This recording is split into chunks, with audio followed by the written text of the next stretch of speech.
우유는 송아지를 위한 것입니다. 우유는 위장이 4개로 구성된 소에게 적합한 음식입니다. 우리 인간이 소화하기엔 부담이 될 수밖에 없습니다. 굳이 그 큰 눈망울이 너무 예쁘고 귀여운 송아지의 식량을 욕심낼 필요가 있을까요?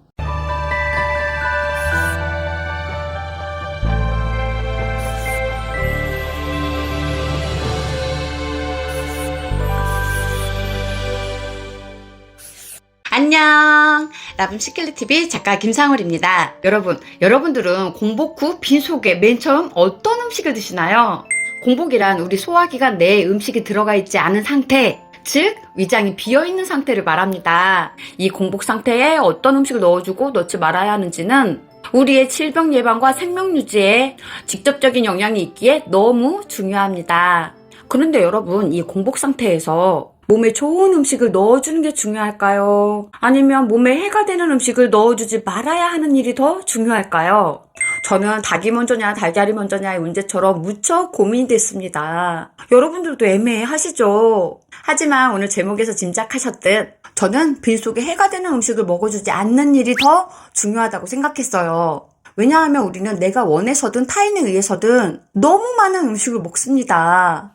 옛날 때처럼 영양 부족에 신경을 써야 하는 시대가 아니기에 무분별하게 섭취된 음식으로 인해 발생된 염증과 독소를 빼주는 일이 더 중요한 거죠. 그래서 제가 맨발 걷기와 소금물 마시기와 하루 최소 12시간 이상 공복을 유지하는 이유이기도 했고, 그로 인해 너무 많은 효과들을 보았기에 다양한 정보들을 라붐시클릿TV를 통해 공유해드리기도 했습니다. 그렇다면 무얼 먹을까가 아니라 무얼 먹지 말아야 할까? 그동안 내가 생각 없이 먹었던 그 음식은 뭘까? 혹 잘못된 방법으로 먹었던 건 아닐까? 많이 궁금하셨죠? 나도 모르게 일어나자마자 저질렀던 흔한 실수. 공복에 절대 먹으면 안 되는 음식 차근차근 알아볼 눈이 번쩍 뜨이고 정신이 확 차려지는 영상 또 시작하기 전 우리 사랑의 빔타임 잠깐 갖고 바로 시작해보도록 하겠습니다.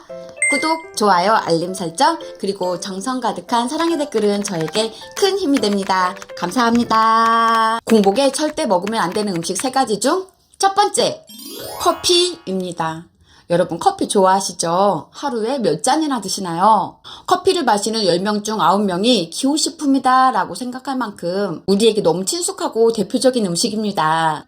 취업포털 사람인에서 직장인 1759명을 대상으로 커피 소비 형태에 관한 설문조사를 한 결과 하루에 마시는 커피가 3잔이다 라고 한 사람이 21.8%, 2잔을 마신다 하는 분들이 31.2%, 한 잔이다 하신 분이 27.7%, 한 잔도 안 마신다 하시는 분이 6.3%로 나온 것만 봐도 커피는 우리 일상에 깊숙이 들어와 있음을 알 수 있습니다. 그런데 커피 왜 공복에 먹으면 안 되는 걸까요? 공복에 커피를 마시게 되면 커피 속에 함유된 카페인 성분이 소화를 돕는 위산을 과도하게 분비시키게 합니다. 따라서 위산이 위벽을 자극하게 되고 그 결과로 만성 소화불량, 속쓰림, 구토, 메스꺼움을 일으키게 되는 거죠. 공복에 커피를 마셨을 때 나타날 수 있는 대표적인 증상은 두통과 가슴 두근거림이 있어요. 이 증상들이 나타나는 이유는 스트레스 호르몬인 코르티솔이 과다 분비되기 때문인데 이게 왜 문제가 되느냐?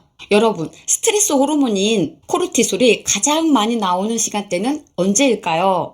코르티솔은 아침, 점심, 저녁 3차례 분비되는데 가장 많이 분비되는 때는 아침, 기상 후 2시간 이내라고 합니다. 답 나오시죠? 코르티솔이 가장 많이 분비되는 기상 후 공복 상태의 커피를 마시게 되면 몸에 과부하가 걸리게 됩니다. 그래서 우리 몸은 스스로 코르티솔 분비 자체를 중단하고 커피에게 자신의 역할과 기능을 맡겨버립니다.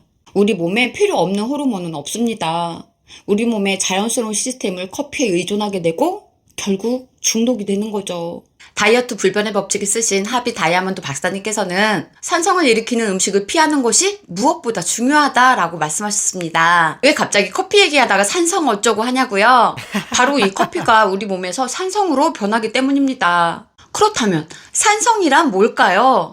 산성을 검색해보면 엄청 어려운 말로 엄청 길게 설명해 놓았더라고요. 그래서 요약해서 말씀드리자면 우리 몸이 산성체질로 변하게 되면 성인병뿐만 아니라 온갖 질병의 원인이 되고 나아가서는 암의 원인이 된다라고 기억하시면 됩니다. 단지 커피 한 잔 마셨을 뿐인데 식사 전 공복에 가볍게 마셨던 이 커피가 내 몸을 산성으로 만들고 혈액은 이를 중화시키려고 노력하지만 이뇨작용의 특징인 커피가 내 몸의 수분을 다 빼앗아서 결국 몸은 수분 부족 상태가 됩니다.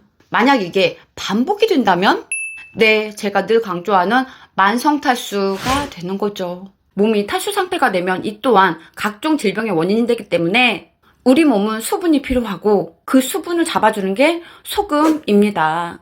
오늘은 소금 정보를 다루는 시간이 아니기에 이 중요한 소금에 관한 효능과 중요성에 대해선 라붐시켈리TV 소금 관련 영상도 오늘 내용 끝까지 다 보신 후 꼭 시청하신다면 큰 도움이 되실 거라고 생각합니다. 커피 끊어야 할까요? 계속 마셔야 할까요? 커피에 관한 궁금증을 관심 갖고 공부해 보신 분들은 이미 아시겠지만 많은 수의 박사님들, 의사님들, 심지어는 커피를 전문적으로 공부하신 분들조차 커피는 당장 끊어야 한다고 주장하십니다. 하지만 반대 목소리에선 과하지만 않는다며 하루 두세 잔의 커피는 활력을 주고 혈액 개선에 도움을 줄 수 있으므로 적당량의 커피는 좋다라고 말씀하시죠.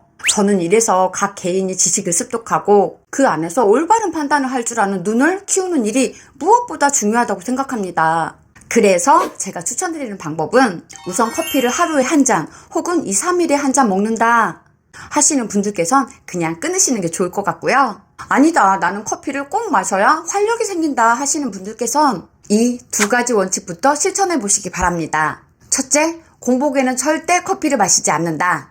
공복의 커피는 각종 질병과 암을 유발할 수 있기 때문에 최대한 드시지 마시고 드시게 되신다면 음량차 마신 후 마시기, 그리고 기상 후 2시간 이후에 마시기. 음량차에 대한 효능과 만드는 방법은 지난 영상에 자세하게 설명해 놨으니 영상 보시면 도움이 되실 거예요. 커피를 꼭 마셔야 한다 하시는 분들이 지켜야 할 원칙 두 번째, 식사 후 바로 마시지 말기. 소금이 부족했을 때 나타나는 끔찍한 질병편에서 말씀드렸듯이 식사 후 바로 마시는 커피, 바로 마시는 물은 소화를 방해하기 때문에 반드시 2시간 이후에 드시는 게 좋습니다. 커피를 못 끊겠다, 꼭 드셔야 한다면 이 두 가지 원칙부터 실천해 보시기 바랍니다. 공복에 절대 먹으면 안 되는 음식 두 번째, 차가운 물입니다. 우리가 기상 후 바로 먹게 되는 게 바로 물이 아닐까 싶은데요. 차가운 물 과연 괜찮을까요? 결론부터 말씀드리자면 절대로 안 됩니다. 공복에 찬물 혹은 얼음물을 마시게 되면 어떤 현상이 일어나게 될까요? 우리 몸 자율신경에 과도한 자극이 가해져 혈액이 수축하게 되고 심장이 불규칙하게 뛰는 현상이 나타나게 됩니다. 예를 들어 볼까요? 여러분들이 꿀잠을 자고 있는데 누군가 갑자기 찬물을 확 뿌렸어. 혹은 바닷가에서 돗자리를 깔고 반려견과 함께 평온한 시간을 보내고 있는데 어떤 아저씨가 달려오더니 나를 바닷물에 확 빠뜨려 버렸어. 어떨까요? 쫓아가서 한 대 때려주고 싶겠죠? 하지만 그것도 내가 정신을 차린 후에나 가능한 일입니다. 우리 몸은 갑작스러운 이 상황에 추워서 덜덜덜 떨게 되고 입술이 파래지고 어이없어 눈물이 나거나 욕이 나올 수도 있겠죠. 우리 내장기관도 똑같습니다. 갑작스러운 찬물 세례에 비상사태로 황급히 돌입하지만 결국 체온은 떨어집니다. 따라서 면역력이 저하되고 근육 수축이 일어나고 혈액이 건강하게 흐르지 못하게 됩니다. 결국 소화기능장애, 장기능에 이상이 생겨 배탈, 설사가 일어나게 되고 이게 반복이 되면 또 만성질환의 원인이 되는 거죠. 물을 마시는 가장 나쁜 습관은 찬물을 마시는 일이에요. 평소에도 미지근한 물이나 따뜻한 물 자주 드셔주시고요. 특히 공복에는 찬물 반드시 피해주셔야 합니다. 독소를 배출하고 혈액을 맑게 해주는 물 건강법의 저자 선재강 박사님께서는 체온이 평상시 체온보다 1도씩 떨어지면 면역력은 30% 가까이 떨어지고 반대로 체온이 평상시보다 1도씩 올라가면 면역력은 약 5배 높아진다라고 말했는데요. 이만큼 물은 면역력 관련 너무 중요한 역할을 해줍니다. 공복 찬물 절대로 피해주시고 갈증 난다고 벌컥벌컥 마시는 거 피해주시고 따뜻한 물로 면역력 높이시기 바랍니다. 공복에 절대 먹으면 안 되는 음식 세 번째, 우유입니다. 우유 참 말도 많고 탈도 많은 음식입니다. 몇십 년 동안 우유를 마시면서 우유가 참 궁금했는데요. 기막힌 비밀과 정보를 알고 나서 지난 영상을 통해 여러분께 공유해드리기도 했죠. 여러분, 우유 하면 어떤 정보가 떠오르시나요? 뼈 건강에 좋다. 맞아요. 그리고 우유는 완제품이다. 너무 많이 들어서 익숙하시죠? 하지만 유제품을 많이 먹을수록 나타나는 질병이 너무 많습니다. 심장질환, 암, 관절염, 편두통, 알레르기, 중이염, 감기, 천식, 기관지염 등등 무려 42년 동안 우유 관련 문제에 몰두해 연구하신 과학자들 사이에서 매우 존경을 받고 계신 웰리엄 앨리스 박사님은 유제품 심장질환, 관절염, 알레르기, 편두통에 대한 연관성을 이렇게 말씀하셨습니다. 42년에 걸친 의사생활 동안 나는 환자들에게 25,000번이 넘는 혈액 검사를 했다. 이 검사를 통해 유제품을 먹는 성인들은 먹지 않는 성인들보다 영양분 섭취 능력이 현저히 떨어진다라는 결론을 내렸다. 영양분 섭취 능력이 떨어지면 항상 피곤해지고 질병이라는 개선문을 들어서는 특급 열차를 타는 것이다. 그렇다면 우유가 이토록 많은 질병의 원인이 되는 이유는 뭘까요? 모든 젖에는 카제인이라는 성분이 있는데 카제인은 소화가 잘 안 되고 위에 머무는 시간이 길다고 합니다. 문제는 모유보다 우유 속에 카제인이 30배도 아니고 300배나 많이 들어있다는 사실. 끈적끈적한 이 물질을 처리하기 위해 우리 몸은 많은 에너지를 소비하게 됩니다. 하지만 다 처리되지 못한 이 물질은 창자 곳곳 내벽에 달라붙게 되는데 문제는 우리는 우유를 다른 어떤 음식과 함께 먹게 되죠. 소화되지 못한 이 음식 찌꺼기까지 장벽에 붙게 됩니다. 따라서 많은 에너지를 쓴 우리 몸은 늘 피곤하고 위장에 무리를 주게 돼서 더부룩함, 설사, 복통을 일으키게 되고 여러 질병의 원인이 됐던 거예요. 이 끔찍한 음식을 공복에 계속 먹게 된다면 앨리스 박사님의 말씀처럼 그야말로 질병이라는 특급 열차를 타게 되는 거죠. 여기에서 특히 더 주의하실 분들이 있어요. 위험이 있으신 분들. 건강하신 분들도 우유는 우리 인체에 치명적이지만 특히 위험이 있으신 분들이 우유를 드시게 되시면 우유 속 단백질과 칼슘이 위산을 촉진시켜 증상을 악화시킬 수 있으니 되도록 드시지 않길 권해드립니다. 다이어트 불변의 법칙에서 하비 다이아몬드 박사님께서 말씀하신 것처럼 우유는 송아지를 위한 것입니다. 우유는 위장이 4개로 구성된 소에게 적합한 음식이에요. 우리 인간이 소화하기엔 부담이 될 수밖에 없습니다. 우리는 많은 음식을 너무 쉽게 먹을 수 있는 세상에 살고 있습니다. 굳이 그 큰 눈망울이 너무 예쁘고 귀여운 송아지의 식량까지 욕심낼 필요가 있을까요? 오늘은 공복에 절대 먹으면 안 되는 음식 3가지를 알아봤는데요. 많이 공감되시고 도움이 되셨나요? 공복에 먹지 말아야 하는 음식 알아봤으면 우리 또 궁금한 게 있죠? 그렇다면 공복에 뭘 먹으면 좋을까? 뭘 먹어야 내 몸이 건강해질까? 다음 영상으로 또 꼼꼼하게 알아보는 시간 갖겠습니다. 사람의 체질이나 앓고 있는 질병에 따라 섭취법도 달라질 수 있고 어떤 분께는 약이 될 수 있지만 반대로 어떤 분께는 독이 될 수 있는 음식이나 번거로운 음식은 제외했습니다. 예전에 TV에 음식 프로그램이 나오면 저희 어머니께서 이렇게 말씀하셨어요. 저 재료, 저 양념 다 넣고 맛이 없으면 그게 이상하지 라고. 네, 늘 진실은 단순한 법이죠. 누구에게나 다 좋고 간편하게 먹을 수 있는 음식이 최고라고 생각합니다.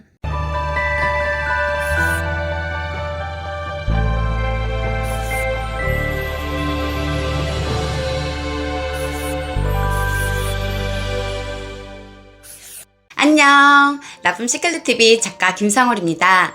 오늘은 지난 시간 공복에 절대 먹으면 안 되는 음식 편에 이어 의사들도 강력 추천하는 공복에 먹으면 좋은 음식 3가지에 대해 알아보는 시간 갖겠습니다. 크고 작은 질병이 늘어나면서 요즘은 연세가 있으신 분들 뿐만 아니라 20, 30대 젊은 분들도 간헐적 단식, 공복유지, 1일 1식, 1일 2식을 통해 몸에 재생시간을 주는 똑똑하신 분들이 많이 늘어났죠. 뿐만 아니라 소금물 마시기, 맨발 걷기를 통해 독소 배출, 활성산소 제거에도 관심도가 높습니다. 소금물 마시기와 맨발 걷기에 관한 정보는 라붐 시크릿TV 지난 영상 꼼꼼하게 시청하셔서 아직 하지 않고 계신 분들이라면 꼭 챙겨보시고 도움 받아보시기 바랍니다. 소금물 마시기와 맨발 걷기로 독소 배출을 해줬습니다.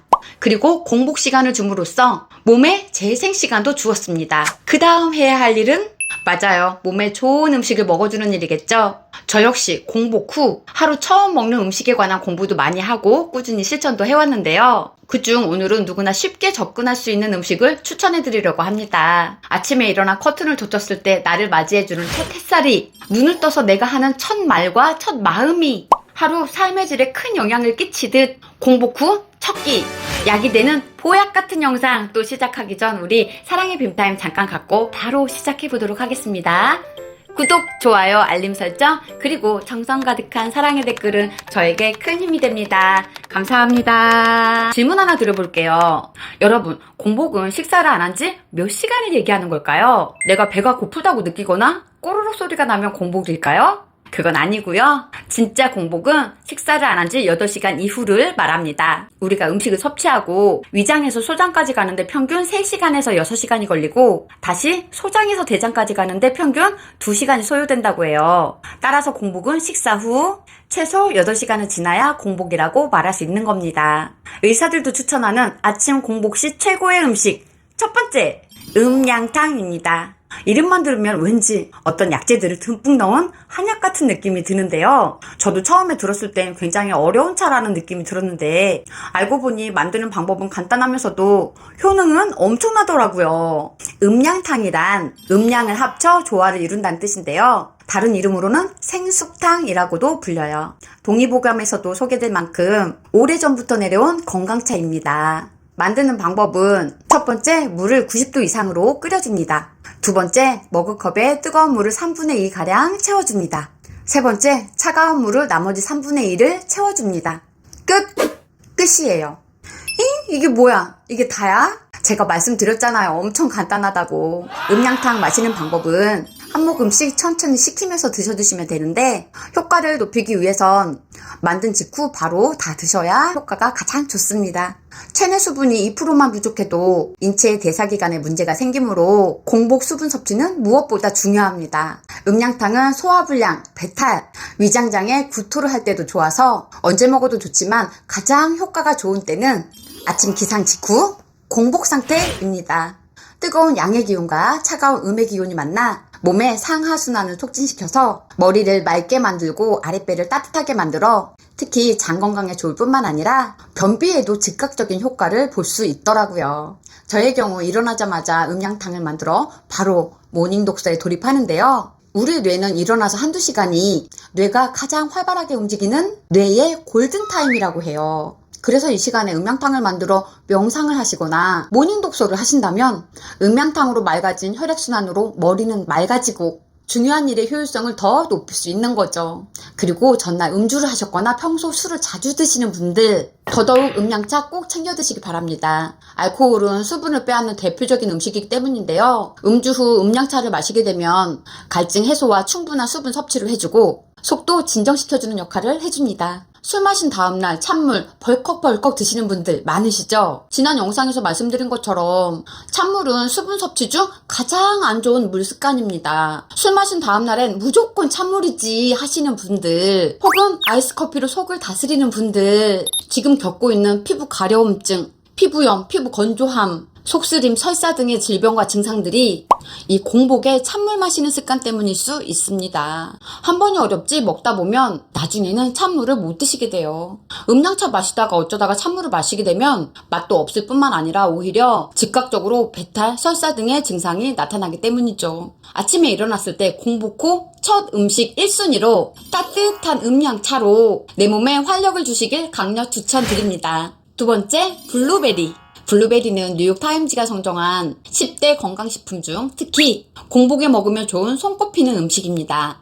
라문 시킬리 TV 영상 과학적으로 증명된 최고의 식사, 뇌를 젊어지게 하는 음식 3가지라 하는 영상을 통해 이미 소개해드린 바 있죠. 우리가 잠든 시간이나 공복 시간에도 끊임없이 움직이며 에너지를 쓰는 장기가 있습니다. 어떤 장기일까요? 바로 간입니다. 간은 포도당을 글리코겐 형태로 저장했다가 뇌신경에 수시로 공급해줍니다. 뇌가 건강해지려면 간에 좋은 음식을 먹어줘야 되겠죠. 공복 시간을 버틴 간에게 직접적으로 글리코겐을 보충해주는 음식이 있습니다. 바로 과일. 과일은 공복에 먹으면 가장 좋은 음식이지만 그중 제가 추천드리는 음식은 블루베리입니다.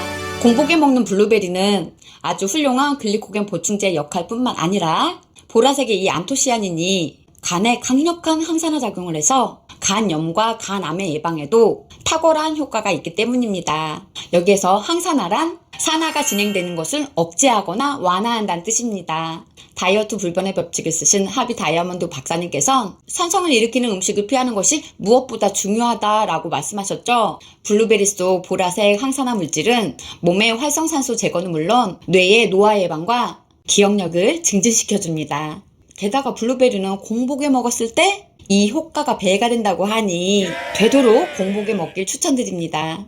먹는 방법으론 다른 과일과 함께 주스로 갈아 드시거나 요거트나 우유와 함께 먹는 등 여러 가지 먹는 방법들이 있지만 저는 암의 위험을 낮춰준다고 알려진 올리브 오일을 살짝 뿌려 드시거나 블루베리 단독으로 드시길 권해드립니다. 블루베리는 단독으로 먹어도 맛이 좋아요. 우유 등의 유제품에는 카제인이라는 성분이 있는데 끈적끈적한 이 물질은 소화가 잘 되지 않기 때문에 되도록 함께 드시지 않는 걸 저는 권해드립니다. 우유에 대한 어마어마한 진실에 대해서는 지난 영상, 이 영상을 보시면 좀 더 구체적인 내용이 담겨져 있으니 안 보셨으면 오늘 영상 끝까지 보신 후 꼭 시청해 보시기 바랍니다. 모든 과일은 생과일이 영양가가 높지만 블루베리는 생과보다 냉동이 안토시아닌 성분이 더 높아요. 그래서 냉동 블루베리를 추천드립니다. 인터넷이나 마트에서 손쉽게 구할 수 있고 보관도 쉬운 냉동 블루베리 구입하셔서 건강 꼼꼼하게 챙기세요. 기타 블루베리 효능으로는 시력 저하 예방, 노화 예방, 기억력 증진, 대장암 예방, 혈액순환 개선, 건강한 피부 유지, 활성산소 제거, 건성과 습진에 도움, 콜라겐 생성에 도움을 주는 등 젊음을 유지해주는 최고의 식품입니다. 공복에 섭취하면 좋은 음식 세 번째, 찐 양배추입니다. 양배추가 몸에 좋다는 소리 많이 들어보셨죠? 양배추는 위 식도 점막을 재생시키는 효과가 탁월하다고 알려져 있습니다. 식도염이나 위염이 있으신 분들이 오랜 시간 고생하시는 걸 많이 볼 수 있는데요. 이유는 자꾸 재발이 되기 때문입니다. 하지만 공복은 위장의 염증을 치유하기 좋은 기회가 될 수 있습니다. 어떻게? 네, 삶은 양배추로요. 생 양배추는 소화가 느려서 오래 씹어야 하는데 양배추를 찌거나 삶게 되면 염증에 자극이 될 수 있는 매운맛은 날아가고 질긴 섬유질이 부드러워져서 소화 점막의 염증을 아물게 해줍니다. 특히 양배추에 들어있는 비타민 U 성분 때문에 양배추가 위에 좋다고 말한다고 합니다. 미국 미시간 주립대의 조사에 의하면 주 3회 이상 양배추를 먹는 여성의 경우 먹지 않은 여성에 비해 유방암에 걸릴 확률이 72%나 낮다고 밝혔습니다. 여성분들은 특히 양배추 잘 챙겨 드시면 좋을 것 같습니다. 공복에 생으로 양배추는 먹기 힘들기 때문에 즙으로 드시는 경우도 있었지만 비릿한 맛 때문에 즙도 꺼리시는 분들이 많으셨어요. 하지만 찐 양배추는 삶을 때 소금 한 스푼 넣고 삶게 되면 양배추 특유의 달근한 맛과 소금으로 간이 돼서 식감도 좋고 맛도 좋고 또 자연스럽게 소금도 섭취할 수 있게 됩니다. 아침 식사가 부담스러운 아침, 공복에 오히려 약이 되는 찐 양배추 드시고 든든한 하루 시작하시고 건강하게 위 건강도 잘 챙기시길 바랍니다. 오늘은 공복에 먹으면 좋은 음식 3가지를 알아보는 시간 가졌는데요. 사실 이 외에도 바나나, 사과, 견과류, 꿀, 생마 등을 추천하시는 분도 계셨어요. 하지만 사람의 체질이나 앓고 있는 질병에 따라 섭취법도 달라질 수 있고 어떤 분께는 약이 될 수 있지만 반대로 어떤 분께는 독이 될 수 있는 음식이나 번거로운 음식은 제외했습니다. 예전에 TV에 음식 프로그램이 나오면 저희 어머니께서 이렇게 말씀하셨어요. 저 재료, 저 양념 다 넣고 맛이 없으면 그게 이상하지 라고. 네, 늘 진실은 단순한 법이죠. 누구에게나 다 좋고 간편하게 먹을 수 있는 음식이 최고라고 생각합니다. 공복 후 먹는 첫 음식은 우리 몸을 재생시키기 딱 좋은 시간입니다. 몸에 좋다고 특정 음식만 계속 드시지 마시고 번갈아 가면서 균형 있게 드시기 바랍니다. 영상 너무 집중해서 보시느라 좋아요 누르는 걸 깜빡하셨다면 지금도 늦지 않았으니 좋아요 한 번씩 꾹 눌러주시고요. 그리고 좋은 영상, 따끈따끈한 영상 가장 빠르게 만나보시는 방법 모두 아시죠? 구독, 알림 설정 해두시면 영상이 업로드 되는 대로 바로 만나보실 수 있습니다. 오늘 영상 보시고 함께 나누고 싶은 분이 계시다면 딱 3분께 공유도 한번 해보세요. 좋은 지식과 정보가 높은 진동 바이러스가 되어 우리 모두 몸과 마음 건강해지는 반짝반짝 빛나는 삶이 되실 거라 믿습니다. 오늘도 여러분들의 귀한 시간 허락하셔서 영상 끝까지 봐주셔서 너무너무 감사합니다. 오늘은 우리가 사랑하고 감사하며 살기 딱 좋은 날입니다. 많이 사랑하고 많이 감사하며 살기로 해요. 여러분 사랑합니다. 감사합니다. 평화로운 하루 되세요. 안녕.